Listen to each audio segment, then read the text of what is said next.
রয়েছে গালিব আবরারের লেখা রিশপা দ্বিতীয় পর্ব। শুয়ে শুয়ে সবকিছু শুনলাম, কিন্তু কিছুই মাথায় ঢুকলো না। তারা মা মেয়ে আসলে কি চায়? কেন তারা আমাকে অমাবস্যা পর্যন্ত জীবিত রাখতে চায়? আর এই ডরিয়াই বা কে, যাকে মা মেয়ে ভয় পাচ্ছে? এসব পরেও জানা যাবে। এখন নিজেকে বাঁচাতে হবে আমার। ধীরে ধীরে এক চোখ খুলে চারপাশটা একটু দেখার চেষ্টা করলাম। কাউকে দেখলাম না। মা মেয়ে গেল কোথায়? হঠাৎ দেখলাম চিলেকোঠার কাছে দুইটা ছায়া দেখা যাচ্ছে। তার মানে তারা ওইখানে দাঁড়িয়েই এতক্ষণ এসব বলছিল। এখন ছাদ থেকে লাফ দেওয়া ছাড়া আমার আর কোনো উপায় নেই। 3 তলা থেকে লাফ দিলে অত্যন্ত মরবো না, বড়জোর হাত পা ভাঙবে। মনে মনে 1 2 3 বলে উঠে সোজা দৌড় দিয়ে দিলাম ছাদ থেকে ঝাঁপ। প্রায় 2 মিনিট আলুর বস্তার মতো নিচে পড়ে রইলাম। আমার সবকিছু যেন ঝাপসা হয়ে আসছে। মাথাটা ভন ভন করে ঘুরছে। একটু স্বাভাবিক হওয়ার পর বুঝতে পারলাম হাত নাড়াতে পারছি না, হয়তো ভেঙে গিয়েছে। কিন্তু এখন আমাকে এই জায়গা থেকে যেতে হবে। অনেক কষ্টে উঠে খুঁড়িয়ে খুঁড়িয়ে দৌড় দিলাম। হঠাৎ একটা দমকা হাওয়া এসে আমাকে দূরে ছিটকে ফেলে দিল। আমার চোখ গেল ছাদের দিকে। রিশপা হাওয়ায় ভেসে আছে, মাথা উপরের দিকে দিয়ে। চোখের পলকে রিশপা একদম আমার কাছে চলে আসলো। সুচালো দাঁতগুলো বের করে বলল, শুধু শুধু নিজেকে ক্লান্ত করছেন কেন স্যার? আপনি এই গোলকধাঁধা থেকে বের হতে পারবেন না। আমি অনেক কষ্টে উঠে দাঁড়িয়ে সামান্য হাসি দিয়ে বললাম, আমাকে তুমি সাইকো বলেছিলে না তখন? সাইকোদের মৃত্যুর ভয় দেখিয়ে লাভ নেই। আমি তোমার এই গোলকধাঁধা থেকে বের হয়ে দেখাবো। এটা বলে রিশপার ওই ভয়ানক রূপ উপেক্ষা করে সোজা হাঁটা দিলাম। দেখি আমাকে কি আটকায়। হিন্দুপাড়া অতিক্রম করার সময় মনে হলো কেউ আমার পিছু নিয়েছে। আমি স্পষ্ট তার উপস্থিতি টের পাচ্ছি। রিশপা হয়তো আমার পিছু নিয়েছে। আরো জোরে হাঁটা দিলাম। এবার সে শীষ বাজানোর শব্দটা কানে ভেসে এলো। থমকে দাঁড়ালাম। পিছনে তাকিয়ে দেখলাম সে লোকটা দাঁড়িয়ে আছে একটা কাপড়ের ব্যাগ হাতে। আমি বললাম, এখন আপনার সাথে বকবক করার সময় নেই। কোনো রকম জান নিয়ে ফিরে এসেছি। আমাকে হাসপাতালে যেতে হবে। হাত পা ভেঙে ফেলেছি। এই বলে উল্টো ঘুরে চলে আসতে যাচ্ছিলাম, তখনই সে আমাকে উদ্দেশ্য করে বলল, রহস্য না জেনেই চলে যাচ্ছিস? চাইলেই কি তুই যেতে পারবি? আমি দাঁড়ালাম তার কথা শুনে। তারপর তাকে জিজ্ঞাসা করলাম, আপনি কি জানেন এই রহস্য? কি হচ্ছে ওই বাড়িতে? কে এই রিশপা? লোকটা রাস্তার পাশে গিয়ে একটা গাছের গোড়ায় বসলো। আমাকেও সেখানে বসতে বলল। আমি গিয়ে তার পাশে বসলাম। আমার যেন মনে হলো আমি কোনো বরফ খণ্ডের পাশে বসেছি। তার শরীর থেকে প্রচুর ঠান্ডা হাওয়া বের হচ্ছে।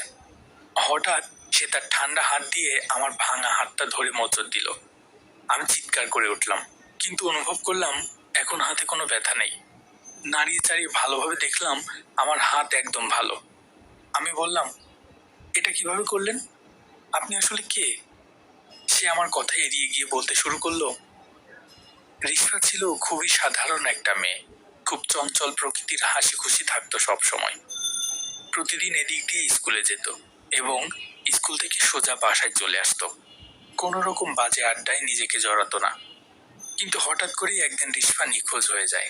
সবাই তাকে পাগলের মতো খুঁজলো। কোথাও রিশপাকে খুঁজে পাওয়া গেল না। রিশপার মা থানায় চিঠি করলো। রিশপার বাবাও ইতালি থেকে চলে আসলো মেয়ের নিখোঁজের সংবাদ শুনে। এটুকু বলে তিনি থামলেন। আমি আগ্রহ নিয়ে জিজ্ঞেস করলাম, তারপর কি হলো? রিশপাকে কিভাবে খুঁজে পাওয়া গেল? তিনি আবার বলতে লাগলেন, 2 দিন কেটে গেল, কিন্তু কেউ রিশপার খোঁজ দিতে পারলো না। রিশপা নিখোঁজ হয় শনিবার বিকালে স্কুল থেকে ফেরার সময়। অবশেষে বুধবার রাত 11টা বাজে রিশপাকে খুঁজে পাওয়া গেল তাদের বিল্ডিং এরই পিছনে। কোথায় ছিল রিশপা এই কয়দিন? তারপর কি তাকে জিজ্ঞেস করা হয়নি? লোকটা একটা অদ্ভুত হাসি দিয়ে বলল, মৃত মানুষকে কি জিজ্ঞেস করে কোনো উত্তর পাওয়া যাবে? আমি অনেকটা অবাক হয়ে জিজ্ঞেস করলাম, মৃত মানুষ মানে? সেদিন কি রিশপার লাশ পাওয়া গিয়েছিল? হাত পা মুখ বাঁধা অবস্থায় বিল্ডিং এর পিছনে নালার মাঝে রিশপার লাশ ভেসে উঠেছিল। পুলিশ এসে লাশ নিয়ে গেল পোস্টমর্টমের জন্য।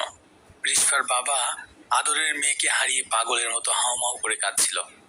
রিশপার বাবার কান্না দেখে সেদিন কেউ তার চোখের পানি আটকাতে পারেনি। এত সুন্দর একটা ফুটফুটে মেয়ের এমন রহস্যময় মৃত্যু কেউ মেনে নিতে পারছিল না। কিন্তু রিশপার মা একটুও কাঁদেনি সেদিন। সবাই ভেবেছিল মেয়ের শোকে পাথর হয়ে গিয়েছে। রিসফাকে এনে দাফন কাফন করা হলো। প্রায় অনেকদিন তদন্ত চলল, কিন্তু পুলিশ রিসফার মারা যাওয়ার কোনো কুল খুঁজে পেল না। এদিকে একদিন হঠাৎ মেয়ের চিন্তায় রিসফার বাবা স্ট্রোক করে মারা গেল। রিসফাদের পরিবারটা একদম এলোমেলো হয়ে গেল। স্বামী ও মেয়ে হারানোই রিসফার মা দিন দিন কেমন যেন হয়ে গেল। হঠাৎ রিসফার মাও একদিন উধাও হয়ে গেল গ্রাম থেকে। প্রতিবেশীরা অনেক খুঁজেও তাকে আর পায়নি। তারপর কেটে গেল 4 মাস। হঠাৎ একদিন রিসফার মা গ্রামে ফিরে এলো। সবাই তাকে দেখে অনেক খুশি হলো। জিজ্ঞেস করলো, এতদিন কোথায় ছিল, কি করছিল? রিসফার মা কারো কথার কোনো জবাব দিল না। সেই যে সে বাসায় প্রবেশ করেছে, সেদিন থেকে আর কোনোদিন সে বাসার বাইরে বের হয়নি। প্রতিবেশীরা মাঝে মাঝে তাকে শুধু রাতের বেলায় ছাদে দেখতে পেত। রিসফা যদি মারা গিয়েই থাকে, তাহলে সে কে যে এখন রিসফার মায়ের সাথে আছে? আর রিসফার মা এতদিন কোথায় হারিয়ে গিয়েছিল? এবার সে আমার কানের কাছে এসে ফিসফিস করে বলল, ব্ল্যাক ম্যাজিক। মানে রিসফার মা রিসফাকে ফিরিয়ে আনতেই এতদিন নিখোঁজ ছিল। সে এমন কারো কাছে গিয়েছিল যে তার মেয়েকে ফিরিয়ে দিতে পারবে। এর বিনিময়ে অবশ্য তাকে একটা ভয়ঙ্কর শর্ত দেওয়া হয়েছিল। রিসফার মা তার মেয়েকে ফিরিয়ে আনতে সবকিছু করার জন্য প্রস্তুত ছিল। শর্তটা ছিল প্রতি অমাবস্যায় একজন যুবক বলি দিতে হবে তাকে উদ্দেশ্য করে। আমি বললাম, কাকে উদ্দেশ্য করে? রিসফার মা কার কাছে গিয়েছিল? লোকটা ভয়ঙ্কর একটা হাসি দিয়ে বলল, ডোরিয়া নামের এক ভয়ানক সত্তার কাছে গিয়েছিল সে। ডোরিয়া সাধারণ কেউ নয়, রক্তচোষা পিশাচদের সর্দার সে। এবং রিসফার মা তার সেই শর্তে রাজি হয়েছিল। ডোরিয়া রিসফাকে ফিরিয়ে এনেছে। সে থেকে প্রতি অমাবস্যাতে একজন করে যুবক ডোরিয়াকে উৎসর্গ করতে হয়। এই অমাবস্যায় তুই উৎসর্গ হইবি, আর এই জন্যই এত আয়োজন। তুই যত চেষ্টা করিস না কেন, মরতে তোকে হবেই। আমি হতাশাগ্রস্ত চেহারায় তাকে জিজ্ঞেস করলাম, রিসফা কিভাবে মারা গিয়েছিল সেদিন? আর আমার কি কোনো পথ নেই এই থেকে বাঁচার? লোকটা আমার হাঁটুতে ভর দিয়ে উঠে দাঁড়িয়ে বলল, অনেক জেনে ফেলেছিস আজকে, বাকিটা না হয় মরার আগেই জানবি। আপনি এত কিছু কিভাবে জানলেন? আপনি কে? লোকটা আমার মুখের কাছে এসে ঠান্ডা নিঃশ্বাস ছাড়তে ছাড়তে বলল, আমি ডোরিয়া। আমি যেন হতভম্ব হয়ে গেলাম। চোখ বড় করে শুধু তার মুখের দিকে তাকিয়ে আছি। এরপরে অদ্ভুত একটা হাসি দিয়ে আমার চোখের সামনে সে কালো ধোঁয়ার মতো বাতাসে মিশে গেল। এখানে সবকিছুই যেন আমার বিরুদ্ধে চলছে। আমি মনে মনে ঠিক করে নিলাম, এ থেকে বাঁচার কোনো রাস্তা নেই। কিন্তু এত সহজে হার মানব না আমি। সবাইকে দেখে নিব। হাতে ভর দিয়ে উঠতে যাব এমন সময় হাতটা কাদামাটির মতো কিছুতে দেবে গেল। হাত বের করে আনলাম।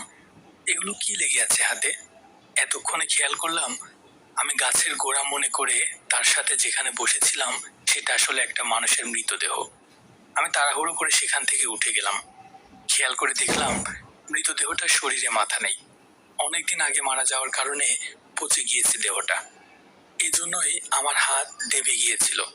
খুব খারাপ একটা গন্ধ নাকে ভেসে এলো। মনে হলো যেন আমার ভিতরে সবকিছু উল্টে চলে আসবে বমির সাথে। নাক চেপে সেখান থেকে দৌড় দিলাম। যেভাবে হোক আমাকে পালাতে হবে। হঠাৎ পিছন থেকে কেউ আমার জামা টেনে ধরে আবার সেই পচা লাশের কাছে নিয়ে ফেললো। কোকড়াতে কোকড়াতে আবার উঠে দাঁড়িয়ে বললাম, আমাকে কি এখনই মেরে ফেলবে নাকি? অমাবস্যা পর্যন্ত অপেক্ষা কর। হঠাৎ আমার নাম ধরে কেউ ডাক দিল, গালিব, তুই চাইলে বাঁচতে পারবি।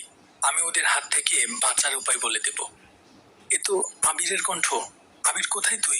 সামনে আয় শালা। তুই আমাকে কোথায় এনে ফাঁসিয়ে দিলি? ওপাশ থেকে আওয়াজ এলো। আমি বাধ্য ছিলাম এটা করার জন্য। আমাকে ক্ষমা করে দিস। এই দেখ, এখানে আমি। আমাকে বের কর এখান থেকে। আমি আবিরের কণ্ঠের উৎস খুঁজতে লাগলাম। কোথা থেকে কথা বলছে ও? হঠাৎ চোখ পড়লো একটা কাপড়ের ব্যাগের দিকে।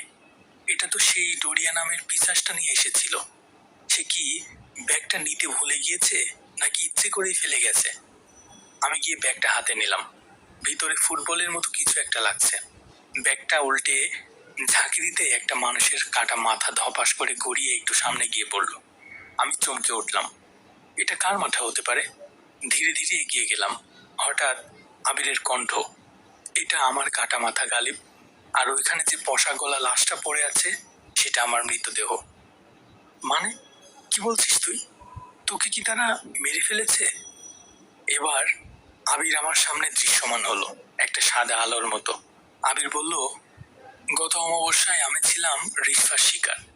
তোর মতো সাহসী ছিলাম না আমি, তাই আমি এখান থেকে বেঁচে ফিরতে পারিনি। কিন্তু তুই বাঁচতে পারবি চেষ্টা করলে, কারণ তুই একমাত্র যে ওই বিল্ডিং থেকে বের হতে সফল হয়েছিলি। আবিরের মৃত্যুর কথা শুনে কষ্ট লাগলেও খুব রাগ উঠল। তুই আমাকে কেন এর ভিতরে টেনে আনলি? আমি ছাড়া অন্য কাউকে পেলি না? আবির বলল, আমি তোকে টেনে আনিনি। রিস্পা যাকে ডরিয়ার উদ্দেশ্যে বলি দেয়, তারপরের বলির জন্য ওই মানুষটা সবচেয়ে কাছের বন্ধুকে টার্গেট করে। আমাকে বলি দেওয়ার পর তুই রিস্পার টার্গেটে চলে আসলি, কারণ আমার সবচেয়ে কাছের বন্ধু তুই। তোর মতো কাছের বন্ধুর কপালে ঠাডা পড়ুক। তুই যদি এখন অল্প একটু বেঁচে থাকতি, আমি তোকে পুরো মেরে ফেলতাম। যাই হোক, এখন আমাকে বল, রিস্পার কাছ থেকে আমি কিভাবে বাঁচতে পারি? শুধু আমি না, আমি চাই এই রিস্পার চ্যাপ্টার এখানেই ক্লোজ করতে। আর কাউকে যেন সে তার শিকার বানাতে না পারে। এর জন্য যা দরকার হয় তাই করব। আবির বলল, রিস্পাকে হারাতে হলে তোর একটা কাজ করতে হবে, কিন্তু এই কাজটা সেদিনই করতে হবে যেদিন রিস্পা তোকে বলি দেওয়ার জন্য ডোরিয়ার সামনে হাজির করবে, মানে সেই অমাবস্যার রাতে। আমি প্রশ্নসূচক দৃষ্টিতে তাকালাম আবিরের দিকে। কাজটা হলো সেই ওয়াশরুমের আয়না। ওই আয়নার মাঝে রিস্পার আত্মা বন্ধ হয়ে আছে। তুই যদি ওই আয়নাটা ভেঙে ফেলতে পারিস এবং ভাঙা যে কোনো একটা টুকরো দিয়ে রিস্পার শরীরে আঘাত করতে পারিস, তাহলে রিস্পার আত্মা মুক্ত হয়ে যাবে এবং মানুষ মরার পর যেখানে যায় সেখানে চলে যাবে, এই পৃথিবী ছেড়ে। সাথে এই পর্যন্ত যাদেরকে মেরেছে তাদের আত্মা মুক্তি পাবে, আমি সহ। এটা কি সম্ভব? আয়না ভেঙে রিস্পার শরীরে আঘাত করতে হবে? এটা কি করে হবে? আমি তো এখনো বেঁচে আছি, তুই তো মরে ভূত হয়ে গেছিস। তুই এটা করে রিস্পাকে মুক্ত করছিস না কেন?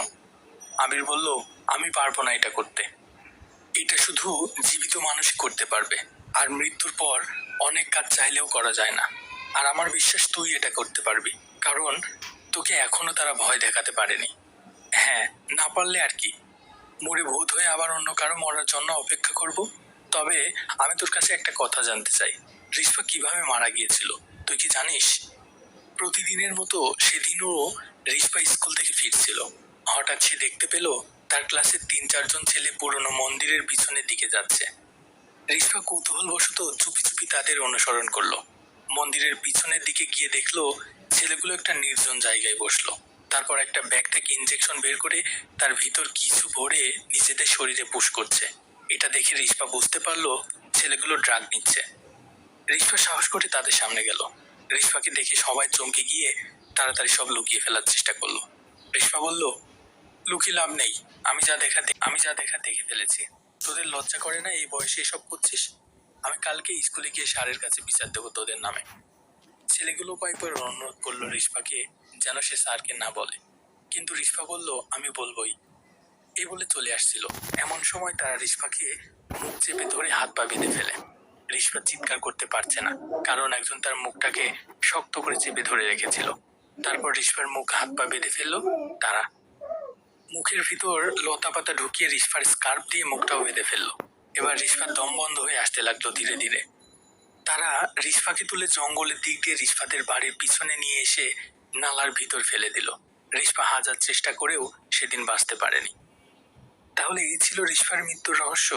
যারা ওকে মেরে ফেললো, তাদেরকে না মেরে আমাদের মতো সহজ সরল মানুষকে মারছে কেন সে?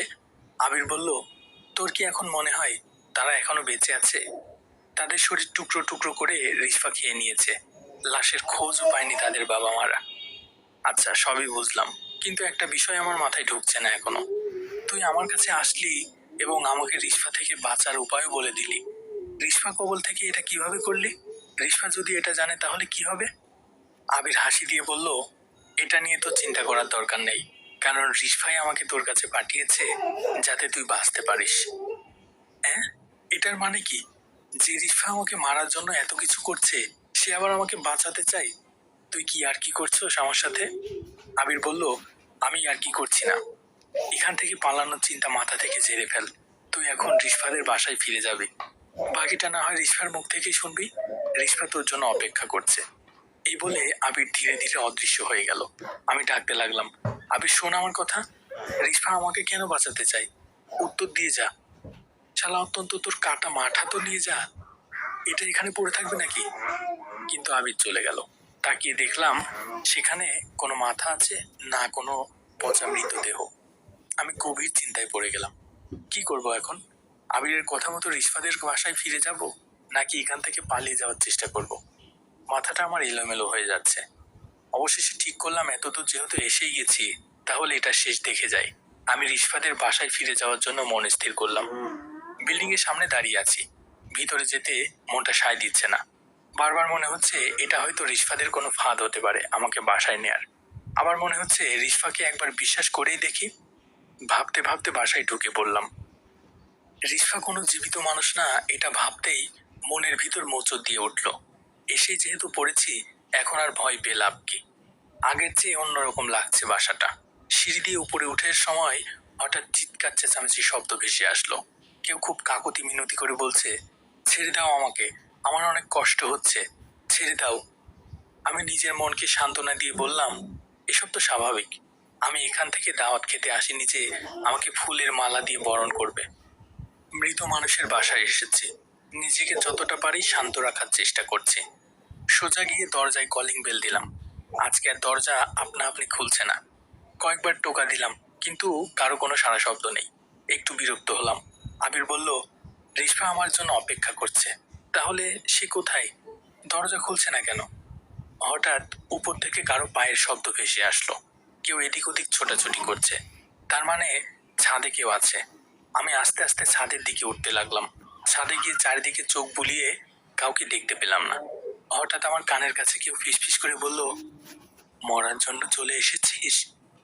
আমি সাথে সাথে পিছনে তাকালাম। কেউ নেই সেখানে। তাহলে কি রিশফা আমাকে ফাঁদে ফেললো?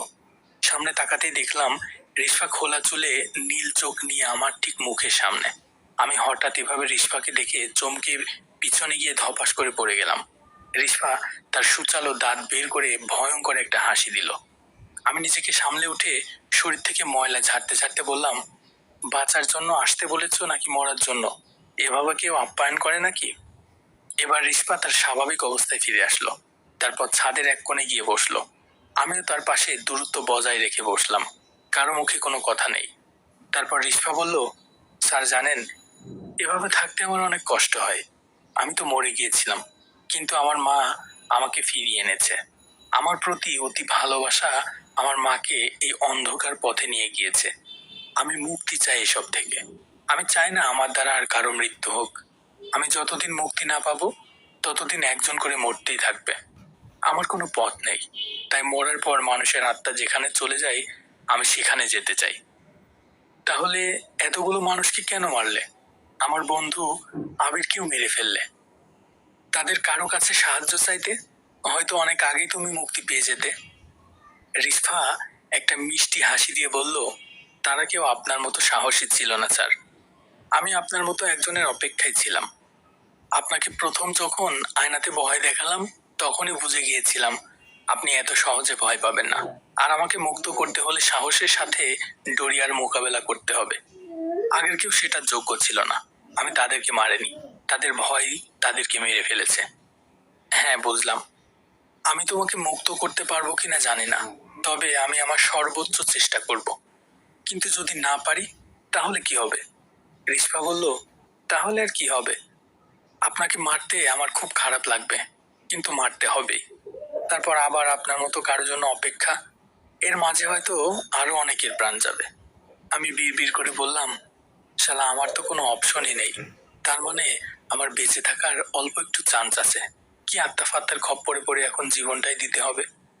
রিশফা বলল, সত্যি আপনার কোনো অপশন নেই। কি কি করতে হবে সেটা আপনার বন্ধু আপনাকে বুঝিয়ে দিয়েছে নিশ্চয়ই। অমাবস্যা আসতে আর মাত্র 2 দিন। এই 2 দিন আপনি এখানে থাকবেন আমার বন্দী হয়ে। কেউ যেন বুঝতে না পারে আপনি ইচ্ছে করেই বন্দী হয়ে আছেন। এমনকি আমার মাও যেন এসব না জানে। সে জানলে এটা হতে দিবে না, কারণ আমাকে দ্বিতীয়বার হারাতে চাইবে না সে। যথাজ্ঞা মহারানী। আচ্ছা, তুমি যে ডোরিয়ার উদ্দেশ্যে বলি দাও, সেটা কি এক ঘায়ে গর্দান আলাদা করে ফেলো?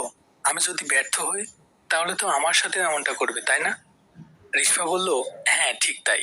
বড় একটা তলোয়ার দিয়ে আপনার শরীর থেকে মাথাটা আলাদা করে ফেলবো। আমি তো এখনই আপনার শরীরে মাথা দেখতে পাচ্ছি না। হাসতে হাসতে বলল রিশফা। আমি বললাম, ইয়ার কি করবা না একদম। আমার এদিকে ফাটছে, আর তুমি হাসতেছো। আচ্ছা, মাথা কাটা ছাড়া অন্য কোনো সহজ পদ্ধতি নেই মারার? মাথা কেটে ফেললে তো অনেক কষ্ট হবে। রিস্পা বলল, আছে তো। আপনার জন্য একদম সহজ মৃত্যু। আপনার দুই পা ধরে দুই দিকে টান দিয়ে ছিঁড়ে ফেললে আপনার কষ্ট কম হবে হয়তো। এর চেয়ে সহজ মৃত্যু আমার জানা নেই। না থাক, মাথা কেটে ফেলাই ভালো। দ্বিতীয়টা বেশি কষ্ট হবে। রিস্পা খুব সুন্দর মায়াবী হাসি দিয়ে বলল, তেমন কিছুই হবে না। আমার বিশ্বাস আপনি পারবেন এটা করতে। আজকে আর রিস্পার চেহারায় ভয়ানক ভাবটা নেই। খুব মায়াবী লাগছে চাঁদের আলোতে। দেখলে বোঝা যায় না এই মেয়েটা মারা গিয়েছে। যদি আমি রিস্পাকে মুক্ত করতে না পারি, তাহলে মরার পর ভূত হয়ে ওর সাথে প্রেম করব। 2 দিন কেটে গেল। আমাকে একটা অন্ধকার রুমে বন্দি করে রাখা হয়েছে।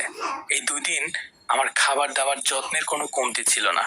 কারণ বলি দিতে হলে সুস্থ সবল তরতাজা মানুষ লাগে। আমাকে সেভাবেই তৈরি করা হলো। এই 2 দিনে রিস্পা একবারও আসেনি এখানে। মেয়েটা কোথায় গেল কে জানে। হঠাৎ রুমের দরজাটা খুলে গেল। রিস্পার মা সেই কালো জাদুবিদ্যার পোশাকে রুমে প্রবেশ করলো। আমাকে বলল, চলো, তোমার জন্য একটা সারপ্রাইজ আছে। আমি মনে মনে বললাম, আপনি যে কি সারপ্রাইজের জন্য নিয়ে যাচ্ছেন আমাকে, সেটা আমি ভালো করেই জানি। কিন্তু সারপ্রাইজ পাওয়ার আগে আমাকে বাথরুমে গিয়ে আয়নাটা ভেঙে তার টুকরো সাথে নিতে হবে। রিস্পা হয়তো সেখানেই অপেক্ষা করছে। আমি পেটে হাত দিয়ে কুঁজো হয়ে বললাম, আন্টি, আমার একটু যেতে হবে, খুব চাপ দিয়েছে। এই অবস্থায় সারপ্রাইজ একটু ভালো হবে না। আন্টি হেসে দিয়ে বলল, যাও যাও, তাড়াতাড়ি পেট পরিষ্কার করে এসো, আমি কিছুক্ষণ পর আসছি। আমি পেটে চাপ দিয়ে দৌড় দিলাম ওয়াশরুমের দিকে। এমন অভিনয় করলাম যেন আরেকটু হলেই আমার কাপড় খারাপ হয়ে যেত। নিজেকে নিয়ে খুব গর্ব করতে ইচ্ছে করছে। অভিনয়টা খুব ভালো পারি। ওয়াশরুমে ঢুকে দরজা বন্ধ করে আয়নার দিকে তাকাতেই বড় রকমের ধাক্কা খেলাম। সেখানে কোনো আয়না নেই।